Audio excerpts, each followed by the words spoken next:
Laurence, première question, tu es quelqu'un d'extrêmement difficile à contacter. Ah oui. Je crois que j'ai rarement eu un invité aussi difficile à contacter.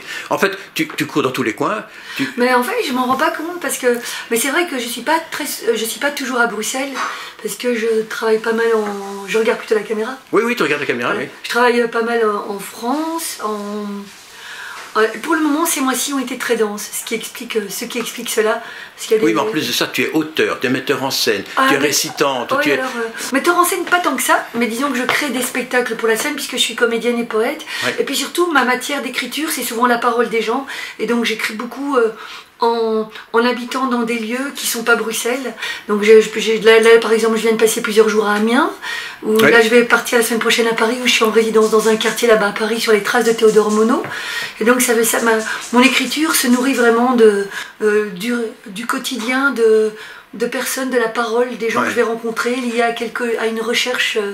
Mais j'ai lu, d'ailleurs tu parlais que tu étais une collectionneuse de mots, mais tu ajoutais dans un autre texte, et ça m'a paru intéressant, que en fait tu battais le tambour. Donc quelque part je te vois battre un tambour avec des mots qui s'envolent. Ah ouais, c'est ça, il y a un petit peu de ça, c'est vrai, qu'il y a un petit peu de ça. Et en même temps, je suis très heureuse quand je suis chez moi, tranquille, comme hier, comme la journée d'hier, qui était un dimanche, avec mes 2 filles. Et ça, c'est le cas de tous les gens très occupés. Hein. Mais alors, comment se fait-il que tu sois devenue la poétesse? Est-ce que tu as, comme une petite fille, tapé du pied par terre, disant je vais être la poétesse de la jamais. Non, non. Alors, ce que je me rappelle, c'est qu'un jour, j'étais à Anvers, invitée par Michael Van den Bril dans la soirée Félix Poetry Festival. Ouais. Et on était ensemble, Charles Ducal et moi, que j'entendais pour la première fois.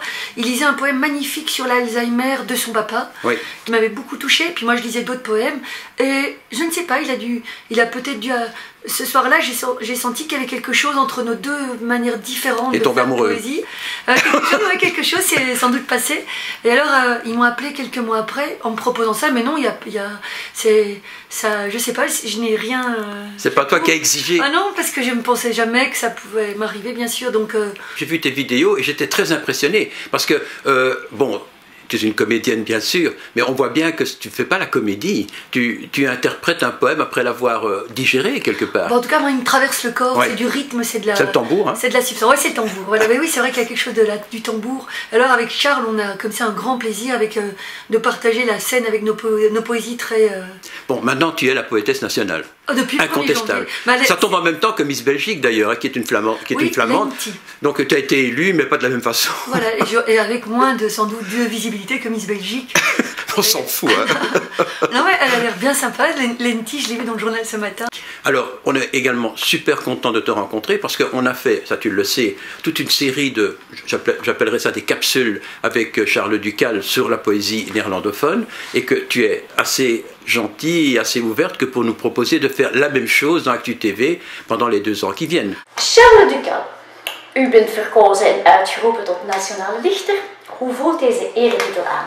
Het voelt eigenlijk meer aan als een uitdaging dan als een eer.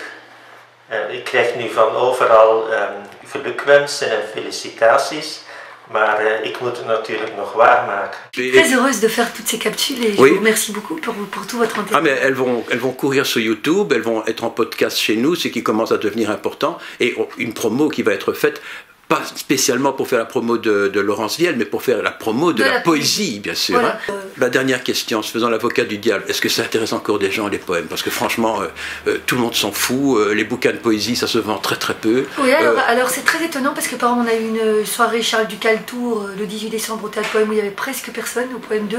Et en Flandre, les salles sont tout le temps remplies, les gens, encore vendredi soir à Asselt, les gens étaient debout à la fin, tellement émus et heureux. Donc, et puis au festival, il y a toujours beaucoup de monde. Et donc, nous y étions cette année, on s'est raté, mais là c'était fun, hein, c'était superbe. Et donc les gens aujourd'hui, et je le crois de tout mon cœur, c'est que les gens ont besoin de poésie, ils ont besoin du feu, de la poésie, de la parole poétique. C'est une parole qui n'est pas le roman, qui n'est pas le théâtre, qui est autre chose. Je ne sais pas trop la définir parce que chaque poète est différent, mais je sens vraiment que c'est une parole essentielle, fondamentale, vitale, et que le monde d'aujourd'hui en a plus que jamais besoin. Voilà. Et moi je pense, et j'ai l'espoir que la poésie va retrouver ses belles lettres dans toutes les années qui viennent. Tu te vois au Stade Eysel sur un podium devant, je sais pas moi, 60 000 personnes en train de lire un poème. Ça serait le pied. Ce qui serait déjà génial, c'est qu'ils avaient fait ça en Flandre, justement. Ils avaient fait au Sport Palace, c'était l'année passée. Ils avaient fait une soirée au Sport Palace pour pas du tout remplir le Sport Palace, mais pour symboliquement dire que c'était une parole aussi importante que les gros concerts de rock ou je ne sais pas quoi. Et donc, on pourrait louer le Eysel même pour 100 personnes. Mais ça ferait un peu pauvre, non? Je sais pas. Dans le but, tout le monde dans le but. Créer des événements comme dit David, de réévolution poétique, créer des événements qui font que les gens, ludiques, spectaculaires, qui font que les gens se... Faut qu'on en parle. Voilà, se réapproprient. Le buzz. Voilà, le buzz poétique.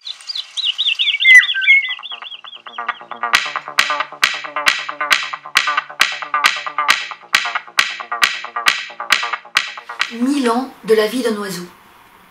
Chanson. Je ne sais pas très bien qui je suis. Mes questions dans le ciel semblent indiscrètes et tout le monde a l'air si pressé ici. Pourquoi ferais-je comme eux? Ma place est réservée dans la mort. 100 000 oiseaux volent autour de moi, qui font semblant de ne pas me voir. 100 000 oiseaux de cristal, invisibles au mal. C'est parmi les oiseaux que je me sens le plus à l'aise. Les oiseaux n'ont ni commencement, ni fin. Sans cesse, ils se posent sur ce que je dis, et ce qu'ils écrivent dans le ciel doit se lire à l'envers. Les hommes sortent des fers de leurs poches et nous arrêtent pour leurs crimes impunis. Au confluent de l'homme et de la nuit, 3 fils de fer ennemis dessinent au ciel un triangle dont les 3 angles valent ensemble 2 angles droits. Triangle au ciel, traversé de brume, permet aux oiseaux sans mémoire de se partager la nuit. Je ne sais pas très bien qui je suis, mais j'ai souvenir d'un soir d'orage où je ne pus me noyer dans la mer. Ma mère m'a pris à me teindre en bleu pour échapper aux flèches du chasseur. Je suis l'ours bleu du ciel, dans un monde où le métal est sans couleur et la musique immobile. Je ne sais pas très bien qui je suis, et je connais peu de choses. Je connais l'odeur de la terre, comme on connaît le goût d'une femme sur qui on se pose. La mort tombe de la terre, comme la pluie du ciel, entre 2 fumées. La mort est une voleuse d'oiseaux, et c'est par elle que je sais maintenant que j'étais un oiseau.